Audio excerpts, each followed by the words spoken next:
Bonjour et bienvenue dans ce nouvel épisode de Bon Plan. Cette semaine, on continue à s'intéresser à la fascinante multiplication des végétaux.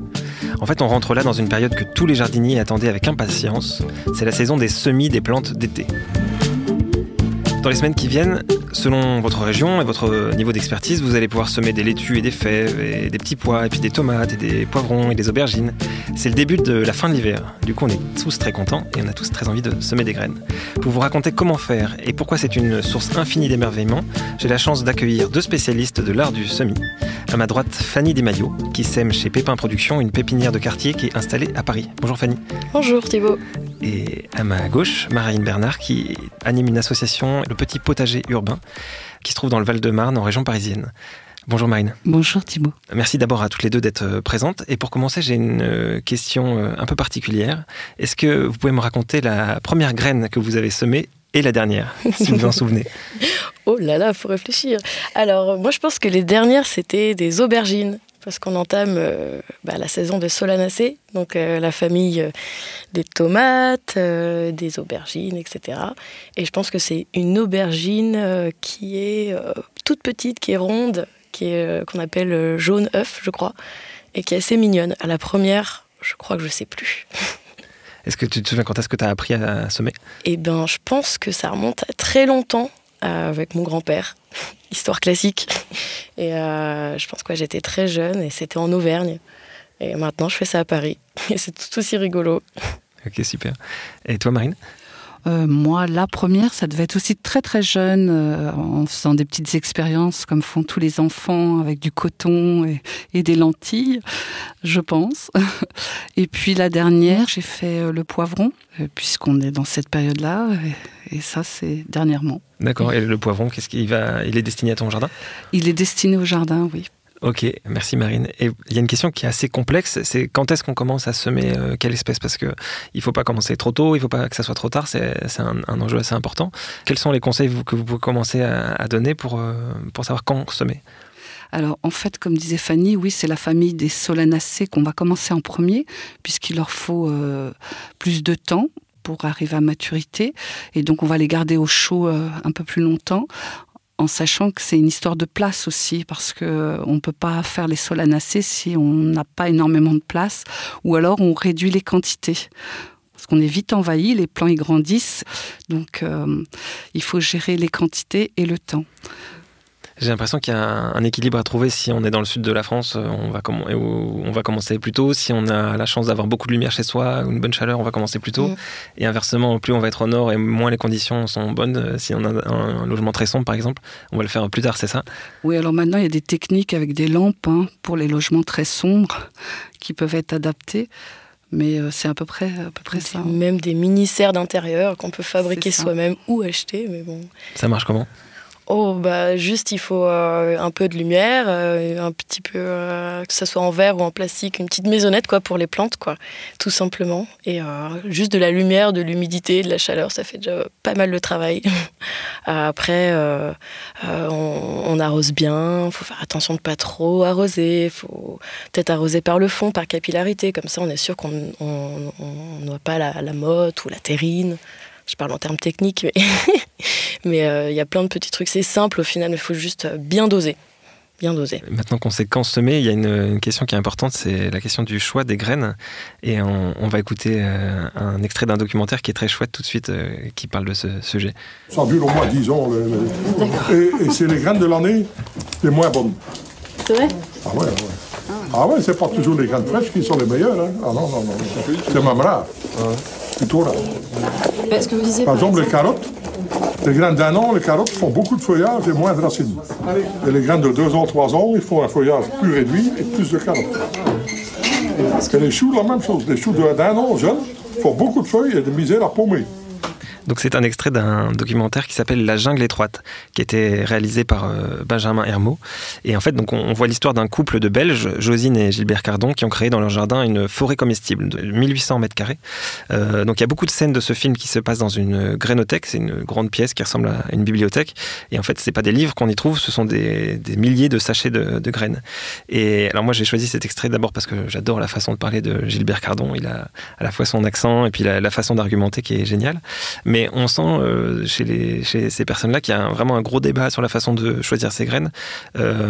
C'est une question qui est complexe. Comment vous faites, vous, pour choisir vos graines ?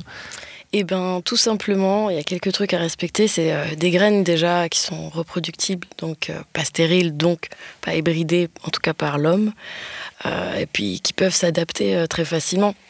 Après, on parle d'autres choses. Après, ce serait pour de la récolte de graines, et la graine s'adapte après à son terroir, etc. Mais c'est des variétés locales aussi, ça peut être bien. Là, on est en Île-de-France, donc c'est chouette parfois de refaire venir des variétés typiques de la région.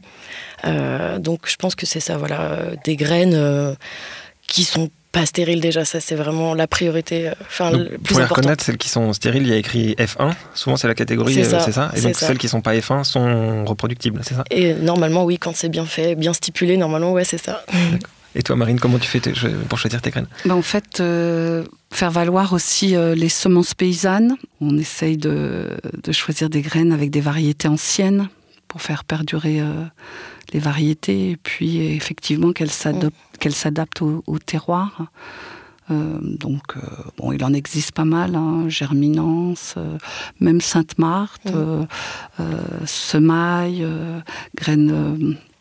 d'El País, le potager des curieux, le potager des curieux, etc., etc. Il faut chercher un petit peu, mais il y a plein de références de graines à la fin des livres sur l'agroécologie, sur la permaculture et autres. Vous trouverez facilement. Il y a un autre moyen aussi, c'est de s'échanger des graines avec d'autres jardiniers. Alors ça, c'est très très bien, mais on n'a pas forcément la provenance de la graine. Et puis le métier de semencier, c'est quand même un vrai métier. Donc il y a une sélection d'année en année. Enfin, les choses sont faites dans les règles. Donc j'ai rien contre les échanges de graines, c'est très bien. Mais il faut vraiment essayer de creuser un petit peu pour connaître la provenance. Ouais, c'est toujours bon esprit de se troquer des graines. Maintenant qu'on sait quand on se met et qu'on a choisi nos graines, on va essayer de faire vraiment une sorte de tutoriel pour quelqu'un qui n'a jamais semé une graine. Donc on imagine qu'on est devant une table, la table de la salle à manger, qu'on est à la bonne date et qu'on a son petit sachet de graines. Qu'est-ce qu'on met avec soi sur la table ? Quels sont les éléments déjà qu'il faut réunir ? Eh bien, déjà, une petite barquette, par exemple, qu'on peut récupérer dans nos emballages en plastique si on ne veut pas forcément investir dans du matériel horticole. Après aussi, il faut d'abord aussi avoir une terre assez propice pour les semis, je pense. Donc quelque chose d'assez aéré, très fin. Si vous n'avez pas un terreau à semis, vous pouvez toujours reprendre un terreau que vous allez tamiser, parce que l'important, c'est pour la levée de la graine. Donc, lorsqu'elle est plus en dormance, qu'elle commence à se réveiller, là, avec la température ambiante et l'humidité, il va falloir qu'elle émerge du substrat. Et pour pouvoir émerger, plus c'est léger, mieux c'est. Et c'est pour ça qu'on va tamiser doucement le terreau, s'il y a des gros morceaux, pour aider la graine à apparaître. Oui, il ne faut pas qu'elle tombe sur un caillou ou sur quelque chose de trop dur, ce qui l'empêcherait de percer. Elle pourrait, mais ça va lui simplifier la vie. Donc la question, c'est qu'est-ce qu'on fait quand on a mis la terre dans sa petite barquette en plastique ? Y a plusieurs techniques. Après ça, on fait un petit trou. En général, la règle, c'est 2 à 3 fois la taille de la graine. Après, on peut semer un peu plus, plusieurs, et puis après recouvrir juste de terre. Il y a vraiment... plusieurs petites techniques. Ça dépend aussi de ce que c'est, quoi. Ça dépend de la taille de la graine ? Ouais, carrément. Pour les petites graines, on va plutôt juste disperser les graines et mettre du terreau dessus. Pour les grosses, on va creuser un trou, c'est ça ? Par exemple, à la rigueur, quand c'est une fève, c'est un peu plus gros, on peut se permettre de faire un trou. Il faut juste pas trop tasser après pour pas trop écraser la graine. Ça pourrait aussi l'empêcher de grandir. Le principe aussi qui est pas mal, c'est de bien humidifier le substrat, parce que lorsque vous allez semer, la graine, elle risque de flotter si vous arrosez ensuite. Et à ce moment-là, vous avez humidifié votre substrat en avance. Du coup, il est déjà bien imbibé d'eau. Ensuite, vous pouvez ou semer à la volée, effectivement, suivant la taille de la graine. Par exemple, tout ce qui est salade, vous semez à la volée. Ou alors, semer des graines uniques, la tomate ou autre. Ensuite, tasser, on appelle ça plomber un petit peu. Et après, remettre légèrement une fine couche de terreau dessus pour cacher la graine. Et puis, elle va pouvoir émerger. Et ensuite, c'est peut-être là le plus difficile. Une fois qu'elle a germé, on fait quoi ? Une fois qu'elle a germé, ouais. On la regarde pousser. Justement, on est très observateurs. On va tous les jours vérifier justement gentiment l'eau. Ça, c'est l'humidité. Donc, pas d'assèchement, pas un coup trop sec, un coup trop mouillé. Toujours constant. Et on va mettre son doigt, avoir une humidité. Il ne faut pas que ça fasse floc-floc non plus. Parce que là, ça va pourrir et ça va être fini. Donc, c'est vraiment à surveiller, comme des petits-enfants. On surveille ses graines tous les matins. Ce qui est pas mal aussi dans les mini-serres qui sont vendus, c'est vrai, c'est vendu, c'est d'avoir des mini-serres avec des tissus de géotextile qui s'imbibent d'eau et du coup on a moins de stress à gérer l'arrosage puisque ça se fait par le fond gentiment. Et là, il y a plus de réussite pour les débutants, je trouve. Après, si on est attentionné, il n'y a pas de problème. On peut très bien faire des semis avec de la récupération de toutes sortes d'ustensiles. Oui, toujours avec Enfin, moi, j'ai longtemps semé des graines dans un logement qui était très sombre et donc du coup, ce qui était compliqué, c'est que les semis avaient tendance à filer parce qu'il faisait chaud et il y avait plus trop de température et pas assez de lumière. Donc ça, c'est vraiment... J'ai l'impression que quand on démarre, en tout cas, c'est vraiment une des erreurs de débutants qu'on fait, non ? C'est bien pour ça qu'on vend des petites lampes. C'est le moindre mal. Dans l'idéal, la lumière du jour, c'est quand même 100 fois mieux. Mais si on n'a pas beaucoup de place et si on veut garantir une réussite, oui, c'est les petites lumières. C'est une homogénéité de la lumière au moins. Ça peut aider. Après, ça, c'est pour les semis d'intérieur. Et puis, vous avez aussi les semis directs, pleine terre. Donc, il y a vraiment toutes sortes de semis en fonction de la graine. Oui, c'est vrai, c'est surtout pour les légumes d'été et puis pour les gens qui ont peu de place, qui veulent vraiment, qui peuvent pas se permettre de rater un semis et donc qui ont envie de semer à l'intérieur ensuite de sortir au potager. Mais il y a plein de graines qu'on peut semer directement au potager. Oui. Mais pas que les légumes d'été. Vous avez les salades que vous pouvez semer en intérieur et puis les sortir ensuite et les repiquer. Voilà, la différence, c'est repiquer ou semer en pleine terre.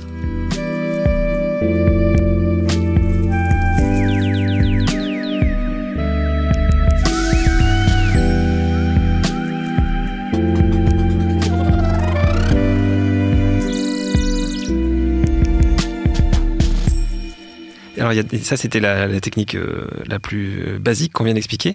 Il y a des techniques qui sont un peu alternatives et qui ont l'air de fonctionner, que moi, j'ai jamais essayé.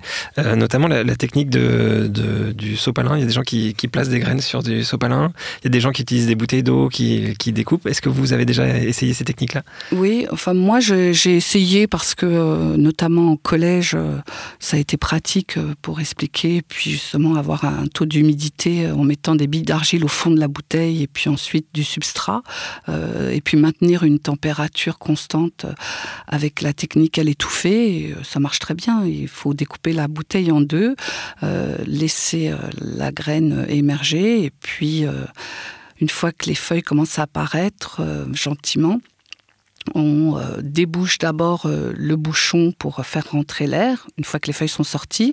Et ensuite, dans un second temps, lorsque le système foliaire est plus important, on ouvre la bouteille pour pas que ça touche les parois et que ça pourrisse. Mais ça marche très bien aussi. Et puis l'avantage, c'est qu'on n'a pas besoin d'arroser à nouveau parce que la bouteille permet de conserver l'eau. Oui, un stockage. L'eau ne s'évapore pas. Ok, donc vous validez ces méthodes. On va écouter justement sur ce qui se passe quand les graines germent. On va écouter un deuxième extrait. Bonjour à tous. On se retrouve pour mes premières petites tomates. Ça fait sourire à beaucoup de personnes quand je dis que je m'extasie devant ce genre de semences qui arrivent. Mais personnellement, moi je trouve ça vraiment merveilleux de voir cette petite graine plantée pousser tranquillement et se développer.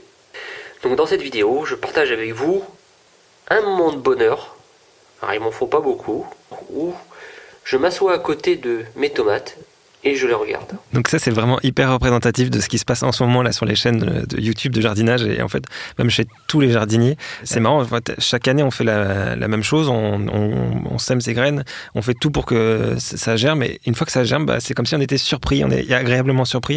C'est hyper satisfaisant de voir que ça marche. Je voyais, Marine, que tu acquiesçais, tu ressens la même chose, toi ? C'est un apaisement et puis de voir pousser, de voir la nature se développer, le réveil de la nature, c'est toujours très très beau. Enfin, je trouve que ce soit des fleurs, que ce soit des plantes, moi, ça me réchauffe le cœur de voir la nature se remettre en marche. Moi aussi, je vois une certaine maternité dans ça parfois. Je me dis, ça, c'est mes bébés, ça y est, ils sont grands. Parce que même quand on sème des graines comme ça toute l'année, ça continue à être magique. Ah bah ouais, je me lasse pas. N'importe quelle variété, n'importe quelle époque, que ce soit directement dans des plaques de semis ou en pleine terre. Non, je crois que je suis toujours émerveillée. Il y a beaucoup de gens en fait qui jardinent et qui vont acheter leurs plants chez des pépiniéristes. Il y en a des biens. Je pense que tu valides, Fanny. Oui. Mais c'est vrai que rien que ça, c'est quelque chose qu'on peut faire valoir quand on explique aux gens qu'il faut essayer de faire ses propres semis. C'est que rien que pour l'émerveillement que ça apporte. Bah oui, et puis tout le monde ne connaît pas forcément tous les stades de la plante potagère. Et je trouve ça vraiment intéressant de se dire, bon, bah voilà, j'ai pas juste pris une grosse salade que j'ai mis en pleine terre ou dans ma jardinière et hop, dans quelques semaines, je la récolte. Là, on voit vraiment toutes les phases. Elle va s'adapter et je trouve ça vraiment plus intéressant que d'acheter le plant un peu fini, prêt à récolter. Et l'intérêt de Pépin Production, où tu travailles, Fanny, c'est que le travail qui est fait est assez proche de ce qui est fait chez des jardiniers. Quand on va chez certains professionnels, on va acheter des légumes qui ont germé dans des serres qui ont été très chauffées artificiellement, où il y a eu un recours à beaucoup d'engrais et de produits phytosanitaires. Et du coup, si on ne fait pas la même chose à la maison, la plante va dépérir, elle va être pas très à l'aise. Oui. Alors que si on achète chez Pépin Production et chez d'autres gens, il n'y a pas tous ces artifices-là, et donc on peut vraiment avoir une plante qui est plus compatible avec des méthodes naturelles. Oui, c'est vrai que la philosophie, elle est un peu différente que peut-être d'autres enseignes de jardinage. Là, c'est vrai qu'il n'y a pas d'intrants qui soient naturels ou chimiques, c'est sûr que c'est pas du tout là. Il n'y a même pas du tout d'électricité. Parce que ce serait vraiment trop énergivore.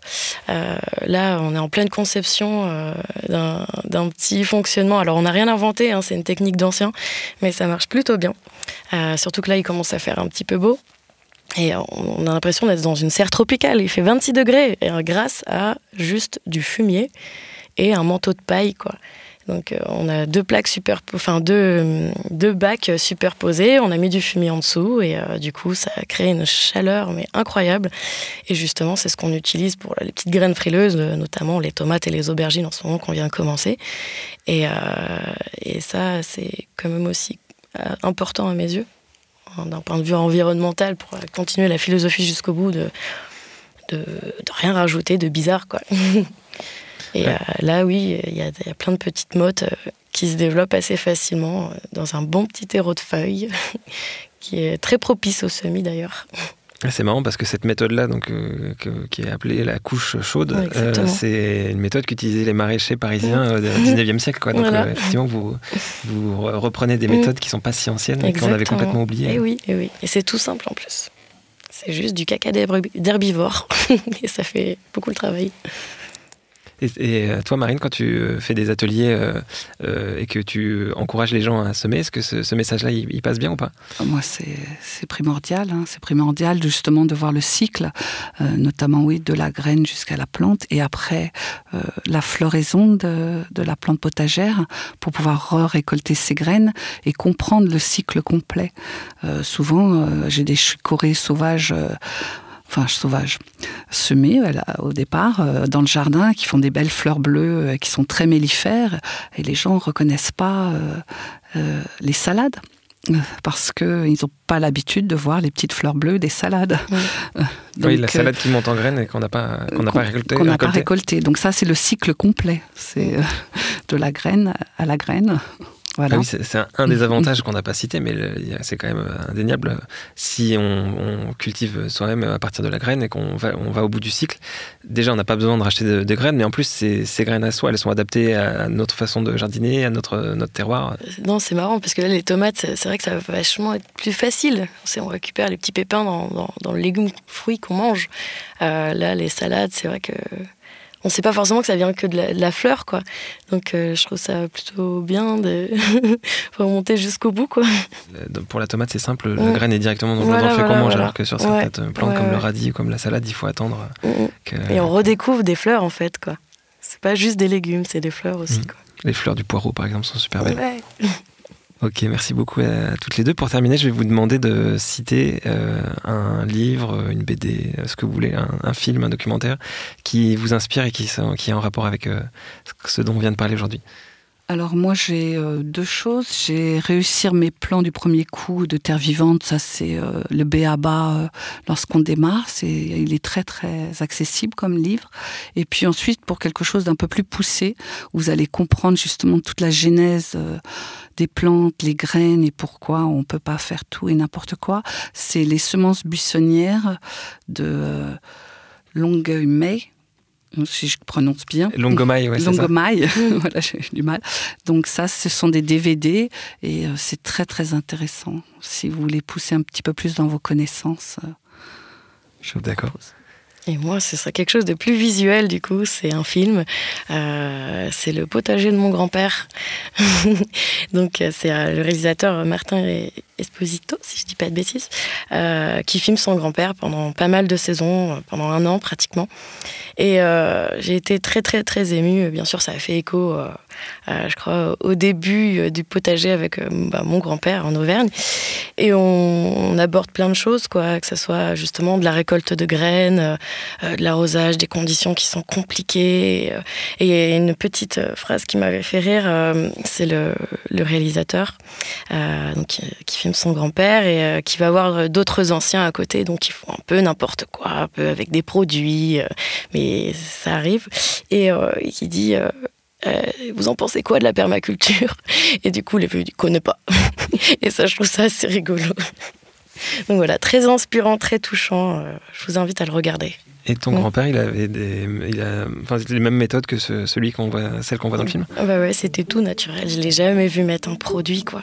Et il avait tout, quoi, en verger, potager. C'était incroyable, la diversité de fruitiers partout, des papillons partout.